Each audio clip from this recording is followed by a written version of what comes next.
Estamos de volta, o último bloco do Horizonte Debate. E no programa de hoje, discutimos o período chuvoso em Belo Horizonte. As vítimas, o que fazer. Eu sou Ricardo, diretriz de engenharia para tentar resolver esse problema. Bom, primeiramente, o sistema convencional de drenagem urbana é ineficaz. Ou seja, aquele sistema que visa a aumentar a velocidade do escoamento. Ele transfere o problema para jusante. Sim. Isso não resolve o problema. Modernamente, o que se deve fazer é o seguinte: com o desenvolvimento, essa vazão não pode aumentar os picos, no caso dos rios, natural. Então, esse é um dos princípios. O outro princípio é evitar impacto a jusante. E é fundamental o planejamento da bacia visando o controle de vazão. Esses são os três princípios que governam o que se chama hoje de uma drenagem urbana sustentável. Só para tentar ilustrar, a Prefeitura de São Paulo, por exemplo, é famosa pela construção dos piscinões, aqueles grandes unidades de reservatórios Isso seria... Excelente exemplo. Piscinão é uma boa solução para uma bacia específica, como eu estou dizendo. Bacias mais alongadas, a probabilidade de uma inundação mais rápida é maior do que uma bacia, por exemplo, alongada. O piscinão é uma boa solução, mas, se possível, um parque linear, certo? Se possível. Uhum. Agora, para combater as enchentes, nós vamos, por exemplo, para centros mais assim desenvolvidos, você vai esbarrar em quê? Desapropriação? Sim, eu ia falar agora. Você vai esbarrar em quê? Especulação imobiliária.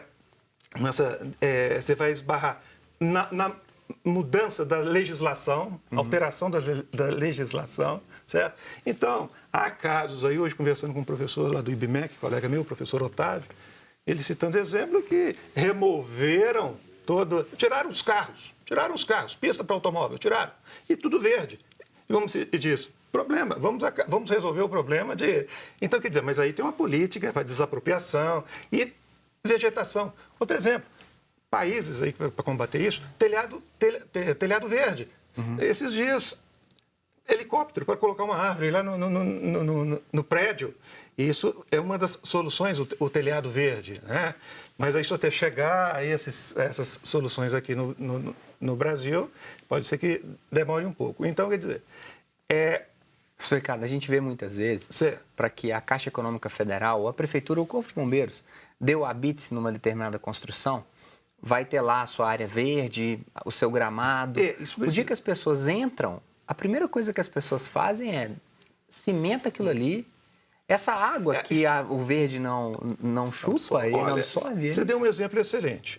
Por exemplo, eu citei no início dessa entrevista sobre os taludes, as encostas, que você deve evitar água, que você deve drenar essa água para que não ocorra o escorregamento. Agora, existem regiões que é muito bem-vinda a penetração da água no solo. Sim. Então, por exemplo, uma das soluções, inventaram no Reino Unido o concreto permeável. Uhum. Esse concreto permeável, a granulometria dele é regular, é para pisos que não têm assim, responsabilidade de grandes cargas. Tá? Exemplo, estacionamento de um shopping, sim, o concreto impermeável, certo? É uma solução. Então, a tecnologia vem a ajudar a isso. Agora, existe metodologias, processos aí realmente eficazes. Agora, o meu ponto de vista, tá? A minha visão é o seguinte: você tem o meio ambiente, correto? O processo ambiental. A cidade é um processo tecnológico. Uhum. Então, o que você tem? Você não tem meio ambiente. O que você tem é o processo ambiental alterado pelo processo tecnológico. Ficou claro isso? Sim. Você tem o meio ambiente, sem ação do homem, o meio ambiente. Construiu-se ali uma cidade, você não tem mais o meio ambiente. Você tem o processo ambiental alterado. Alterado por quem? Alterado pelos processos tecnológicos que são associados a esse empreendimento, seja uma cidade, um bairro ou um empreendimento habitacional. Tenente, resposta a esses problemas todos? Assim, além de todas as medidas que já foram citadas, né, pelo professor, também a gente passar a entender o assunto de prevenção de acidentes, né, de preparação para risco de desastre, também como um assunto que permeia toda a nossa sociedade. A gente não pode deixar só para pensar em desastre na hora que o desastre acontece. Então, é realmente inserir esses assuntos para serem tratados nas escolas, na minha comunidade, no convívio familiar. Por quê? Porque quando acontece aquele processo ali, as pessoas já estão, né, tanto do ponto de vista psicológico, quanto do ponto de vista logístico, quanto do ponto de vista realmente postura, atuar naquilo dali, né? E pensar também, né, no momento em que eu, né, vou atuar nesses processos, como realmente, né, que eu posso demandar soluções criativas. Hoje, lá no Corpo de Bombeiros, né, a gente adota muito essa questão de ir nessas comunidades, né, fazer simulados de desastre, utilizar essas ferramentas tecnológicas, né, de sensoriamento remoto, de utilização de imagens de satélite, de compreender como o fenômeno, né, ele funciona, para que a gente possa apresentar um tipo de solução. É interessante que a gente pense, né, que a gente mudar esse panorama exige, sim, investimento, estudos, né, e por isso a gente tem uma preocupação também em formar especialistas nessas áreas específicas, para que todo mundo, tanto o poder público quanto a sociedade, a gente esteja mais preparado para lidar com o desastre. O político, até mesmo as pessoas, professora Jane, estão prontos para desprender recurso, tempo na prevenção?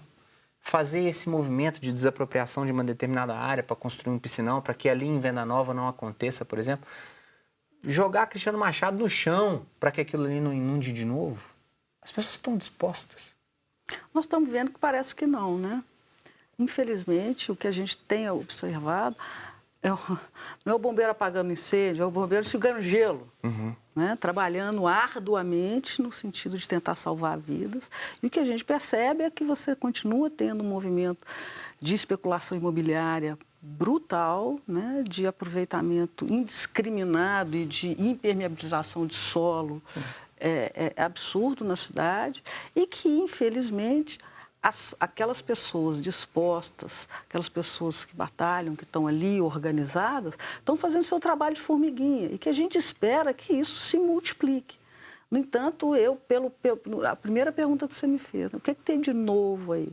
Tem de novo que a gente tinha uma expectativa de que a coisa tinha mudado e que parece que não mudou.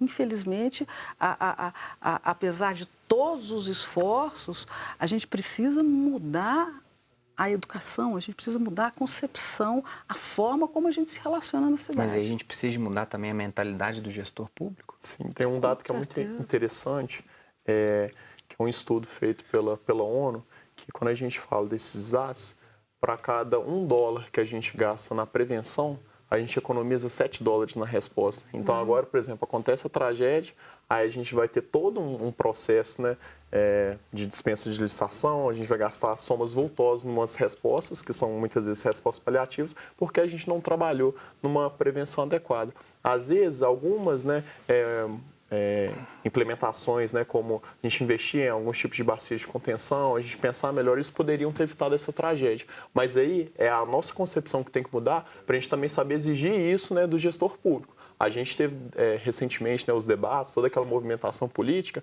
e essa questão, por exemplo, muitas vezes é uma questão que passa despercebida pela população. Então, a nossa consciência também tem que mudar para, no momento, né, do pleito eleitoral, a gente também saber cobrar isso do nosso candidato, saber se posicionar disso e saber da importância desse assunto para a nossa comunidade, para a cidade também. Professor Ricardo. Olha, de tudo isso que foi dito, inclusive... Você falou de remoto, eu não sei se existe hoje até robôs para inspecionar as galerias, que seria a endoscopia, certo? Que pouparia até risco, né? Claro, com certeza. Para o pessoal do Corpo de Bombeiros, soldados e da Defesa Civil. Mas eu defendo assim, isso é a minha proposta, é uma coisa minha. Eu acabei de dizer sobre esse processo ambiental alterado a partir do... processo ambiental alterado a partir do processo tecnológico associados à cidade, é isso que eu vejo a cidade. Então, esse é um modelo matemático. Eu desenvolvi um modelo matemático para uma cidade. Então, eu defendo a avaliação vetorial de desempenho da cidade como um todo, certo? Isso é uma o uso intenso da programação. Por exemplo, eu gosto de programas, trabalhar com softwares, né? Isso é uma coisa que eu defendo muito, sabe? E baixíssimo custo, certo? Agora, eu queria dizer o seguinte, ficar claro uma coisa. Eu penso assim, a natureza está certa, a chuva está certa, o fogo está certo? Nós não podemos subestimá-la. E nós temos que fazer a nossa parte, a nossa ação. Porque amanhã, eximir-me da responsabilidade, falar isso foi fatos da natureza, decisões judiciais já estão afastando isso. Perfeito. Porque são eventos, uma chuva forte, por exemplo, é um evento periódico e previsível. Então, não se exime da responsabilidade mandando a culpa na natureza. Acho que já é uma pauta interessante, mais para frente, falarmos do plano diretor da cidade. Vamos convidá-lo para a gente poder discutir de novo como montar essa cidade que é mais saudável. Professora Jane, tenente, muito obrigado por terem participado. Uma nota triste, permita-me, tenente, a inconfidência, é que a Ana, que faleceu nesse dia 15 de novembro, era estudante de meio ambiente no Cefet e ela estava estudando exatamente a questão da dinâmica das enchentes ali na região da Vilarinho, em Venda Nova. Nós perdemos também uma futura especialista, que o pessoal do Cefet consiga dar seguimento à pesquisa que a Ana estava fazendo. O programa de hoje fica por aqui. Semana que vem voltaremos com mais um Horizonte Debate. Um abraço e até o próximo programa. Tchau!